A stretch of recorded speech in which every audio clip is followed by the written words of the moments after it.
Saudamos a todos com a paz de nosso Senhor e Salvador Jesus Cristo. Estamos iniciando mais um programa EBD na TV. Eu sou o pastor Henrique. Este é um programa de TV da TV Cidade Esperança, em Imperatriz, Maranhão. E o pastor presidente aqui em Imperatriz, Maranhão, é o pastor Raul Cavalcante Batista. Se você deseja nos convidar para estarmos aí, basta apenas entrar em contato conosco. O nosso e-mail é henriquelhas@hotmail.com. O nosso telefone, DDD 99, e o telefone é 991520454. Nós estamos estudando na revista da CPAD deste trimestre o tema Batalha Espiritual, o povo de Deus e a guerra contra as potestades do mal. Nós temos como comentarista da CPAD o pastor Ezequias Soares, que é pastor presidente ali em Jundiaí, São Paulo. Hoje estaremos estudando a lição de número 13, que tem como título Orando Sem Cessar. O nosso tema de hoje principal é a oração, baseados principalmente lá onde está contida a batalha espiritual principal na Bíblia, o apóstolo Paulo falando aos Efésios. E faz parte da armadura de Deus a oração. Você pode ver que quando termina ali de citar as armas de defesa, de ataque, Paulo fala da oração. E fala que nós devemos estar orando todo o tempo e com todo tipo de oração. Então nós estamos aí fechando esse assunto, É claro, fechando assim, nas lições, nas 13 lições. Existem muitas coisas ainda para serem estudadas dentro desse tema, mas dentro do nosso trimestre, então, é a última lição. Então nós vamos fechar aí este assunto falando do principal, a base de toda a armadura, embora Paulo tenha colocado depois de citar a armadura, aí as pessoas às vezes pensam que não precisa de oração, precisa apenas de uma tática de guerra, aí de usar a palavra de Deus e tal, mas não é só isso. Não existe como você sustentar a armadura sem a oração. Não existe como vencer a guerra sem a oração. E nós vamos ver no início da igreja que a principal arma deles era exatamente a oração. A igreja começou em oração. Jesus disse: ficar em Jerusalém até que do alto sejais revestidos de poder. Aí então vocês vão ser testemunhos tanto em Jerusalém como Judéia, Samaria, até os confins da terra. E eles ficaram fazendo o quê?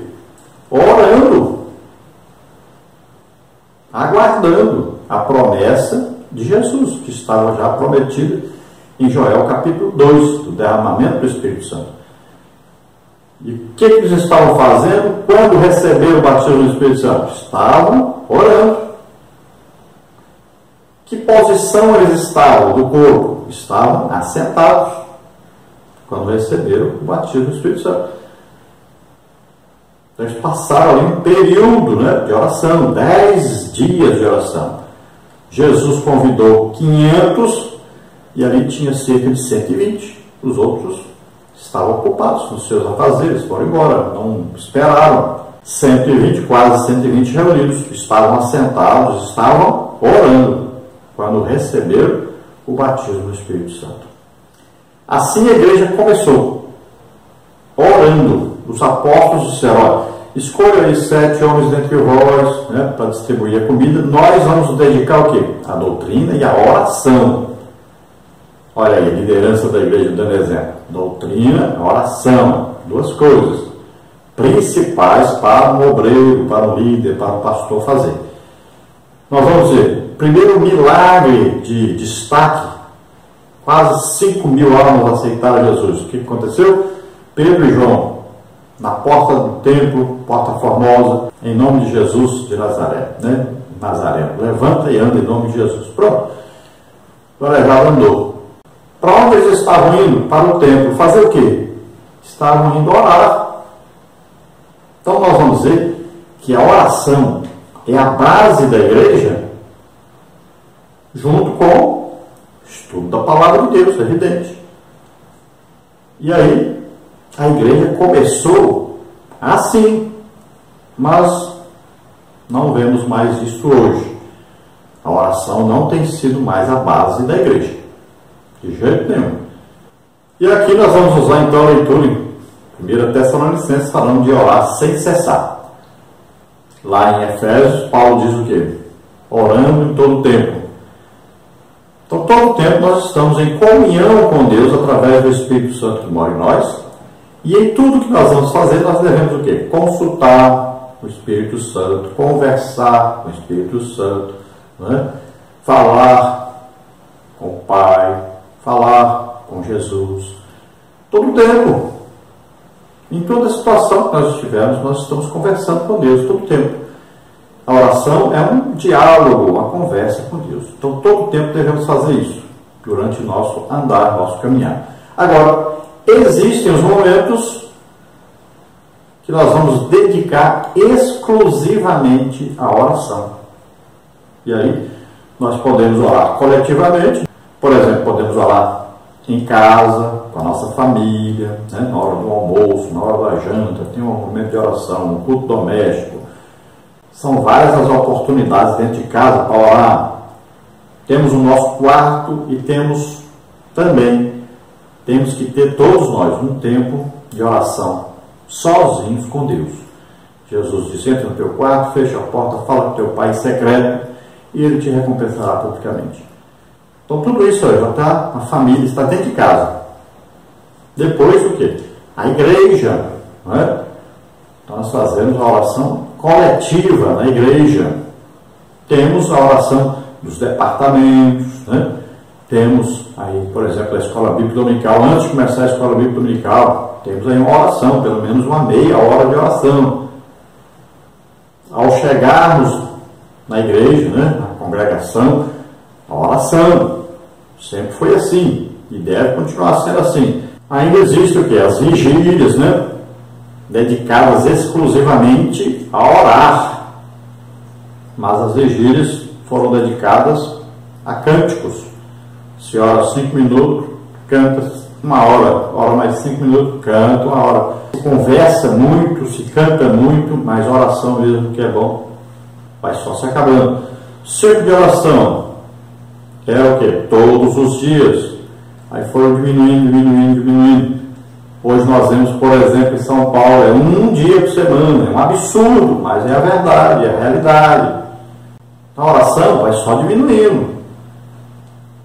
Um pastor, antigamente, orava pelo menos 3 horas por dia. Hoje, se for achar um que ora 1 hora por dia, já está difícil de achar. Mas nós queremos avivamento, tudo, nós queremos tudo. Mas orar, nada. Então é preciso mudar isso. Jesus falava com o Pai todo o tempo, orava todo o tempo. Mas ele tinha os momentos, ele e o Pai, momento de comunhão, de intimidade. Jesus orava separado, olha bem. Só leia aí a Bíblia, nós vamos ver nessa lição. Então existiam os momentos. O próprio Jesus é Deus, mas ele orava. É necessário orar, é preciso orar, é urgente orar. O texto diz, orai sem cessar. 1 Tessalonicenses 5,17. Então esse sem cessar quer dizer que todo o tempo você está na sua mente sentindo a presença do Espírito Santo e conversando com Deus, né? Em toda situação. Por exemplo, você está no trabalho, não está conseguindo fazer um determinado trabalho, você diz, ô Senhor, me ajuda aqui a fazer isso aqui. Olha, é uma oração. A melhor oração que existe é na dependência total do Espírito Santo, que é a oração em línguas, né? Você está dirigindo o carro, você está lá, aí a senhora lavando roupa, né? Que está lá, falando em línguas, lavando vasilha, tomando banho, né? Aproveite para cantar o hino de adoração a Deus em línguas, né? Está lá tomando banho, você roga, gruste força lá, gracie, olha, que música é essa? É do Espírito Santo, músicas lindas que ninguém sabe fazer, só o Espírito Santo, né? Então você pode cantar em línguas, você pode orar em línguas todo o tempo.